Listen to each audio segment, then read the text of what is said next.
To start, I'd like to show a short clip of Jim Gaffigan talking about some common attitudes people have about fast food.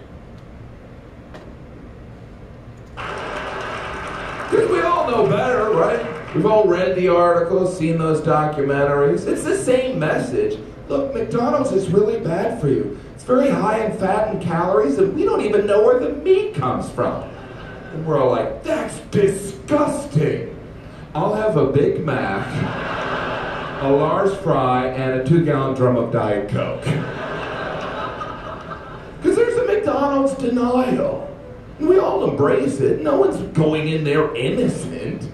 We're walking into a red and yellow building with a giant M over it. Was this a library?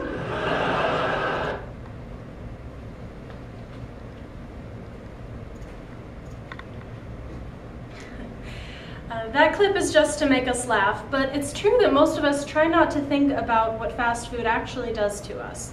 And certainly, I'm not here to tell you never to eat fast food again, but there are a few things that Americans absolutely have to know about what fast food does to you, because it can make the difference between life and death. So first of all, a little known fact about fast food is that it immediately causes damage to your body.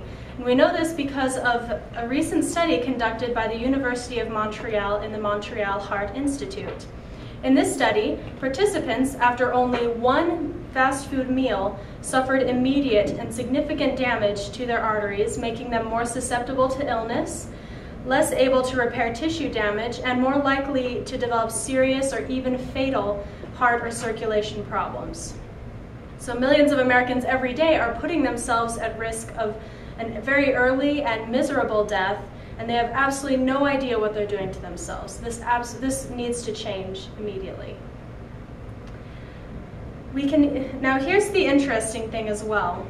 We can easily choose fast food that actually will work in our favor. All it takes is 4 things: the right attitude, a reasonable distrust of fast food labels, which I'll get to in a moment, getting some physical exercise, and of course a basic knowledge about how to choose and find healthy foods.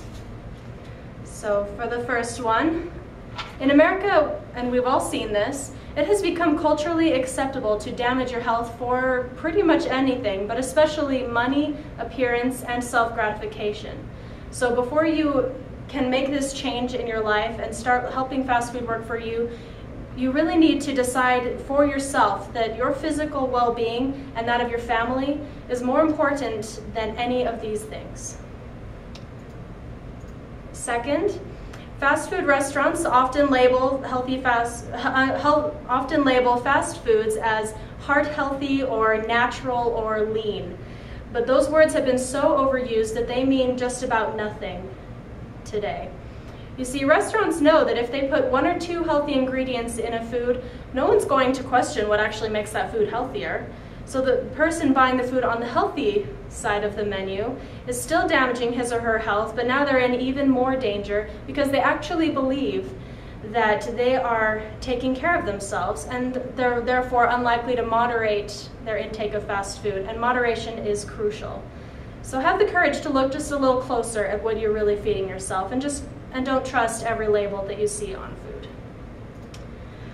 I also say that you need some physical exercise, and that's because, just a basic fact, simply put, fast food is always going to give you more calories than a well-balanced home meal will.